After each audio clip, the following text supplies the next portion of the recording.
వాటన్నిటికీ మీకు సమాధానం దొరుకుతుంది. మీరు వెంటనే వీళ్ళు ఇలా చేశారు కదా అని మీరు బాధపడడం కంటే, వీళ్ళు వెంటనే మమ్మల్ని ఇలా అన్నారు కదా అని మీరు ఇంకా మీ లోపల కృంగిపోవడం కంటే, మీరు ఈ యొక్క డిపార్ట్మెంట్ కు మీరు కాల్ చేసిన వెంటనే మీకు ఖచ్చితంగా న్యాయం జరుగుతుంది.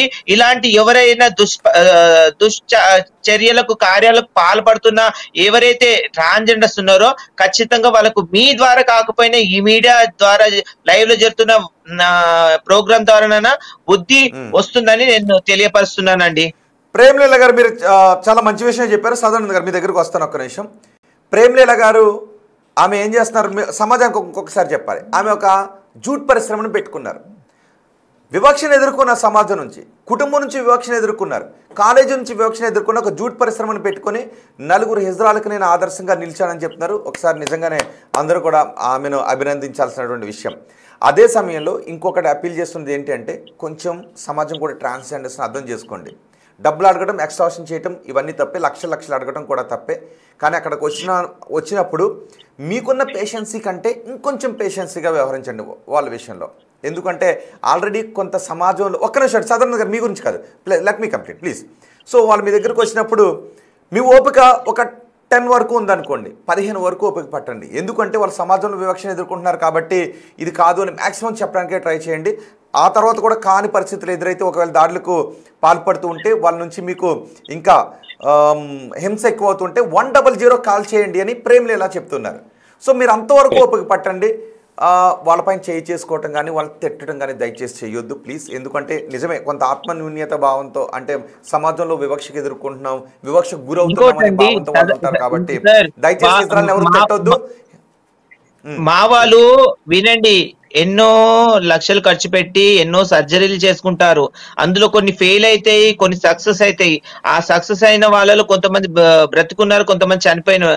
ఇలాంటి టైంలో ఇంత పెద్ద కర్రలతోటి ఇంత పెద్ద వాటితోటి కొట్టినప్పుడు లేని చోట దెబ్బలు తగిలితే ఆ టైంలో వాళ్ళు, ఇప్పుడు ఈ అమ్మాయి ఇప్పుడు హాస్పిటల్లో కానీ ఇంట్లో ట్రీట్మెంట్ తీసుకుంటుంది, కానీ చనిపోతే ఎవరికి బాధ అండి? సదానందం కూడా అదే అన్నారు, మా పైన కూడా దాడి చేశారు, ఒకవేళ నాకేదైనా అయ్యి ఉంటే నా కుటుంబం కూడా రోడ్డు పైన పడి ఉండేది కదా అంటున్నాడు ఆయన. వినండి, మీకైతే మీ 10 మంది వచ్చి సాయం చేసే వాళ్ళు ఉంటారు, ఏడ్చే వాళ్ళు ఉంటారు, కానీ మా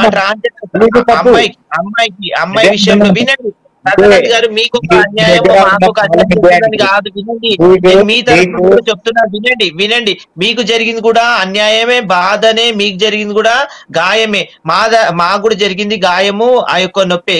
కాబట్టి వినండి, ఆ సమయంలో ఎవరు మిమ్మల్ని ఏమన్నారో మీ దగ్గర ప్రూఫ్ లేవు. మా వాళ్ళు మీరు కొడుతున్నప్పుడు ప్రూఫ్ ఉన్నా కూడా వాటిని మేము చూపించుకోలేము. ఎందుకంటే మీ పైన అభిమానము, గౌరవం ఉంది కాబట్టి మేము బయటికి తీసుకురాలేదు. కానీ మీరు ఎప్పుడైతే ఆ యొక్క పిఎస్కి వెళ్ళి ఆ యొక్క విషయాలు బయటకు వచ్చినప్పుడు ఈ యొక్క ట్రాన్స్జెండర్ సొసైటీ విషయంలో ఒక మచ్చ అనేది ప్రతి ఒక్క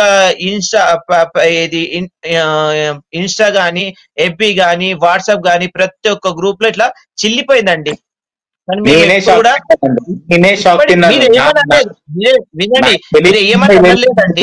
ఏమని అనలేదు, కానీ చేసే వాళ్ళు ఉంటారు, కొంతమంది ఉంటారు, నాస్తికులు లాంటి ఉంటారు, ఏ పని పాట లేని వ్యక్తులు ఉంటారు కదా, అలాంటి వాళ్ళని ట్రాన్స్జెండర్స్ ని వాడుకొని వదిలేసే వాళ్ళు ఉంటారు చూడు, అలాంటి మూర్ఖులు ఉండారండి.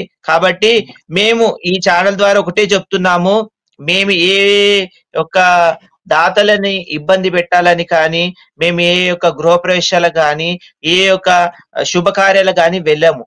వారితో సస్యంగా ప్రేమతోటి అడిగింది తీసుకుంటాము. దాని మీద ఇంకా రూపాయి అడుగుతామే కానీ, బట్టలు ఇప్పడం కానీ, బూతు మాట్లాడడమే కానీ, ఇవి చేసే వాళ్ళు చేస్తున్నారు, చేయట్లేదు అనట్లేదు, చేస్తున్నారు. సదానంద్ గారు, మీరు నిజంగా మీకు కలిగిన బాధ మీకు తెలుసండి, మేము చూడలే కదా. మీ కళ్ళలో మీ బాధ, మీ యొక్క చేస్తున్న యొక్క యాక్షన్ లో కనబడుతుంది. కానీ ఎవరో ఎక్కడో చేస్తున్నారని అందరు ట్రాన్స్జెండర్లు అనడం కూడా ఒక సమన్వయం కాదని నేను అనుకుంటున్నాను. నేను అదే పాయింట్ చెప్తున్నాను మీకు. నేను ప్రేమ్లీల గారు మీకు అదే చెప్తున్నాను, నేను అందరినీ అనలేదు, నా ఇంటికి వచ్చి చేసిన వాళ్ళనే నేను అన్నాను. ఓకే, నేను ఇంకొకటి పాయింట్ ఏంటంటే, మీడియాకి ఇంత వైరల్ ఎట్లా అయిందో నాకు ఇంతవరకు నాకే అర్థం కాలేదు. నా ఫ్రెండ్స్ ఫోన్ చేసినప్పుడు కానీ నాకు అర్థం కాలేదు నా న్యూస్ దీంట్లోకి వచ్చిందని. First point. సెకండ్ పాయింట్, సమాజంలో వివక్ష అన్నది మనము ఎలా వస్తుందన్నది కూడా ఆలోచించాలి. ఇప్పుడు మనము కొంతమంది చేసే పనుల వల్ల ఎంటైర్ కమ్యూనిటీకి మచ్చ పడుతుంది కదండి. ఇప్పుడు బట్టలిప్పి చూపించడము ఆడవాళ్ళ ముందు, పిల్లల ముందు, ఎస్పెషలీ టీనేజర్స్ ముందు అట్లాంటి పనులు చేయొచ్చా? బట్టలిప్పి చూపించడము. ఇంకోటి ఇంట్లో అంటే ఇప్పుడు నా ఎగ్జాంపుల్ కాదు, ఇంకోటి వేరే ఇంట్లో చుట్టాలు వాళ్ళు ఉన్నప్పుడు బట్టలిప్పి కూర్చుంటే ఆ ఇంటికి ఫంక్షన్ కి పిలిచిన వాళ్ళకి ఎలా ఉంటుందండి? తల కొట్టేసినట్టు ఉంటుంది ఆ పరిస్థితి. ఆ కొట్టేసిన పరిస్థితుల్లోనే వాళ్ళు ఎంత అడిగితే అంత ఇచ్చి పంపించడం అలవాటైంది. ఇది నేను డినై చేయట్లేదు. ఇంకోటి ఏంటంటే, ఇప్పుడు నేను మిమ్మల్ని మేము తప్పు పట్టట్లేదు, మీరు అడగండి. కానీ మేము పరిస్థితి వివరించిన తర్వాత మీరు డిమాండ్ చేయకూడదు. ఇంకొకటి అర్థం చేసుకొని వెళ్ళిపోవాలి. నేను చెప్పాను, నా దగ్గర డబ్బులు లేవమ్మా, నా పరిస్థితి బాగాలేదు, అందుకే నేను నలుగురమే వచ్చాము అని చెప్పి క్లియర్ గా చెప్పిన తర్వాత కూడా చేసిన తర్వాత ఇప్పుడు అలా చేస్తే నన్ను ఏం చేయమంటారు చెప్పండి? ఇప్పుడు నాకు ఒక తండ్రిగా నాకు కోపం రాదా? చెప్పండి. ఒక భర్తగా నాకు కోపం రాదా? వీళ్ళన్న మాటలకి వీళ్ళన్న చేతులకి ఇప్పుడు నేను చేసింది మీకు కోపం వస్తుంది కదా. ఇప్పుడు మరి మీరు చేసింది నాకు కోపం రాదా? అంటే నేను మనిషిని కాదా? ఇప్పుడు నేను ఇంకొక పాయింట్, నేను మిమ్మల్ని ఉద్దేశించి అనట్లేదు, బట్ నేను ఒకటి డైరెక్ట్ గా గవర్నమెంట్ అడుగుతున్నాను. ఓకే, ఇప్పుడు హిజ్రాస్ కి ప్రాబ్లం ఉంది, ఒక పని చేయండి, హిజ్రా ట్యాక్స్ అని చెప్పి ఒక కొత్త ట్యాక్స్ తీసుకొచ్చి ఇల్లు కొన్నప్పుడు లేదా ప్రాపర్టీ రిజిస్ట్రేషన్ చేస్తున్నప్పుడే ఆ ట్యాక్స్ ని వసూలు చేసేసుకోండి. మీరు ఇంటికి వచ్చే బాధ తప్పుతుంది. ఎందుకంటే ఇప్పుడు నేను మీ మాటలకు యాక్సెప్ట్ చేస్తున్నాను, వినండి. మీలాంటి స్వభావం, మీలాంటి మనస్తత్వము అందరికి ఉంటే చాలా బాగుండు. ఈ రోజు ట్రాన్స్జెండర్స్ ట్యాక్స్ కట్టట్లేరు అనుకుంటున్నారా? ట్రాన్స్జెండర్స్ కూడా. నా పాయింట్ అదే, మీరు తప్పుగా అర్థం చేసుకుంటున్నారు. మీరు ట్యాక్స్ కట్టట్లేదని నేను చెప్పట్లేదండి. నేను అంటుంది గవర్నమెంట్ ఇల్లు ఎవరైనా రిజిస్ట్రేషన్ చేసుకుంటే అప్పుడే హిజ్రా ట్యాక్స్ లేదా ట్రాన్స్జెండర్ ట్యాక్స్ ఏదో ఒకటి రూపేనా ఒక 1% 2% తీసేసుకోండి. గవర్నమెంట్ దగ్గర నుంచి మీ దగ్గరకు వచ్చేటట్టు ఆ డిమాండ్ చేసుకోండి. ఇప్పుడు మీరు ఇండివిజువల్ ఇళ్లలోకి వచ్చి ఇలా మీరు అడిగే కంటే, మీరు డిమాండ్ చేసే కంటే మీరు ఇట్లా గవర్నమెంట్ ని డిమాండ్ చేయండి, అడగండి. హిజ్రా ట్యాక్స్ లేదా ట్రాన్స్జెండర్ ట్యాక్స్ ఏదో ఒకటి అని చెప్పి అడగండి. ఒక అర్థం ఉంటుంది దానికి. ఎందుకంటే మాకు ఆ బాధ ఉండదు, ఆ హ్యూమిలియేషన్ అనేది మేము కూడా గోత్రూ అవ్వాల్సిన అవసరం లేదు మాకు. ఇప్పుడు మీరు వివక్ష అని మీరు అంటున్నారు, కానీ మాకు జరిగిన అన్యాయం ఏంటండి? బట్టలు ఇప్పి చూపించడం ఏంటి? ఎంతవరకు న్యాయం ఇది? కాల్ వస్తుంది. ఓకే, ఒక కాల్ తీసుకుంటున్నాను. హలో హలో హలో మాట్లాడండి. మీరు బిగ్ టీవీ లైవ్లో మాట్లాడుతున్నారు. హలో, వినిపిస్తుందండి? హలో, ఓకే, కాల్ డిస్కనెక్ట్ చేస్తున్నాను. Hello, okay, right. పోల్ పెట్టాం. ఎస్, సదానందానికి ఉన్నారా? హలో, ప్రేమ్ లేదు. ఓకే, ఎస్, ఇంతకుముందు మీరు ఫ్రీజ్ అయింది, ఫ్రీజ్ అయింది. ఓకే, విన్నారుగా సదానందం మాట్లాడింది. ఒక్క కాల్ ఉండండి ఒక్కసారి. ప్రేమ్ లీల గారు ఒక్క నిమిషం. హలో హలో, నమస్కారం అండి. నమస్తే అండి. అది ఇప్పుడు బిగ్ టీవీ నుంచేనా? అవునండి.